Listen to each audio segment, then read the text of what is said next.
je dédie les paroles de ce chant à tous ceux qui passent par des moments difficiles.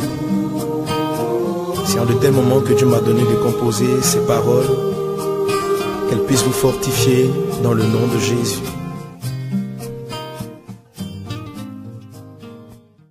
Béni mon frère, sois béni ma soeur, que la faveur de l'Éternel soit avec toi.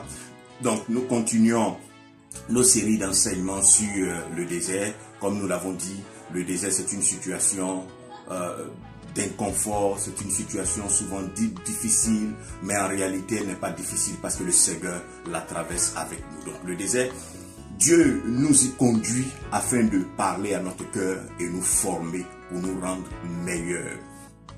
Donc nous quittons souvent une situation où nous sommes dans le confort entre griffes. J'ai dit le confort entre griffes parce que c'est pour nous que c'est une situation confortable. Mais pour Dieu, il y a meilleur. Donc si Dieu t'enlève une petite voiture, c'est parce qu'il veut te donner une grande. S'il te fait sortir d'une maison, c'est parce qu'il veut que toi-même tu ne sois plus locataire, mais que tu sois toi-même propriétaire désormais. Si Dieu t'enlève de l'or, c'est parce qu'il a du diamant à te donner. Si tu as perdu un emploi, c'est parce qu'il y a un emploi meilleur pour toi. Alors donc, ce que Dieu est en train de faire dans ta vie, si tu traverses actuellement des moments difficiles, c'est pour te rendre meilleur, c'est pour te qualifier, c'est pour que ta vie soit plus excellente qu'elle ne l'est aujourd'hui. Si Dieu t'a enlevé quelque chose, c'est parce qu'il a meilleur à te donner. C'est pourquoi sois patient. Et si tu ne traverses pas encore cette situation, sache que elle arrivera. Seulement, elle ne sera pas identique à celle de l'autre. Parce que chacun a son désert. Pour certains, c'est la maladie. Pour d'autres, c'est la perte d'un proche. Pour certains, c'est la solitude. Pour d'autres, c'est un mari intraitable ou une femme invivable. Un enfant qui nous donne du fil à retordre. Pour certains, c'est la stérilité. Donc chacun a une situation inconfortable qu'il va forcément rencontrer. Alors si tu ne l'as pas encore rencontré, ne néglige pas ces enseignements, garde-les de sorte que lorsque le temps arrive où Dieu commence à te malaxer, à te façonner, à te transformer, tu ne sois pas dans la peine et dans la douleur ni dans les larmes, mais que tu saches affronter avec joie le désert.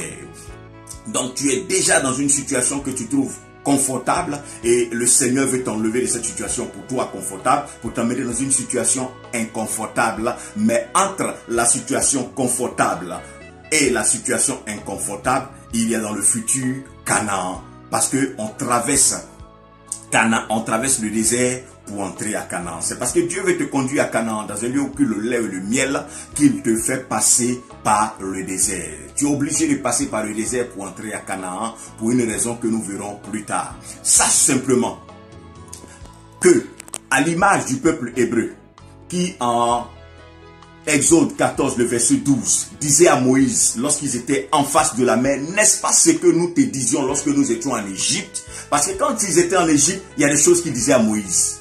Ils ne voulaient pas de cette délivrance que Moïse voulait leur apporter. Ils ont dit à Moïse, nous aimons mieux servir les Égyptiens. C'était pour un plaisir, une joie d'être esclaves. Pourquoi? Parce qu'ils avaient acquis une habitude. Donc par habitude, tu as eu une vie. Et tu ne veux pas changer cette vie parce que tu as fini par t'accommoder à cette vie.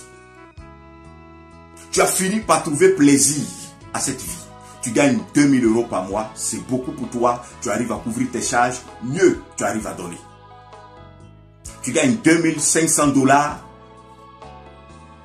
1 million de francs CFA et tu es épanoui. Tu vis dans une belle maison et tout cela. Et Dieu veut te faire sortir de là pour t'emmener ailleurs. Mais c'est ailleurs là tu traverses des moments difficiles et ça tu ne peux pas. Comme le peuple hébreu qui disait à Moïse, nous aimons mieux être esclaves. Parce qu'étant esclaves, notre vie est meilleure que la vie de certaines personnes qui ne sont pas esclaves.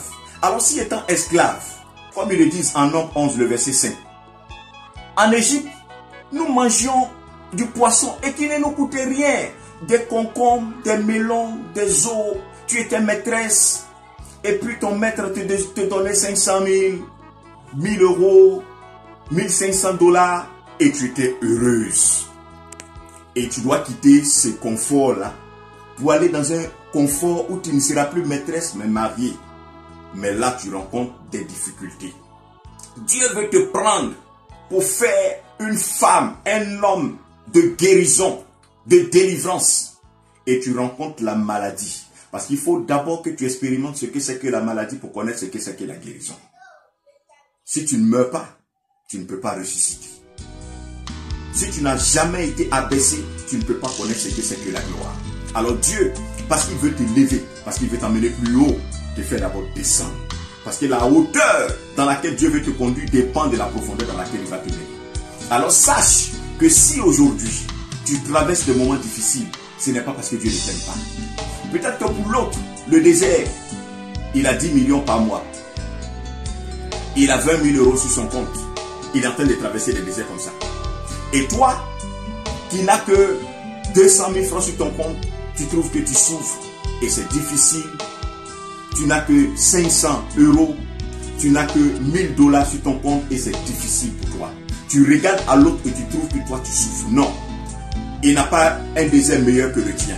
C'est simplement que les missions ne sont pas les mêmes, elles sont différentes. Alors mon frère, ma soeur, Dieu est en train de te conduire quelque part, accepte d'y aller.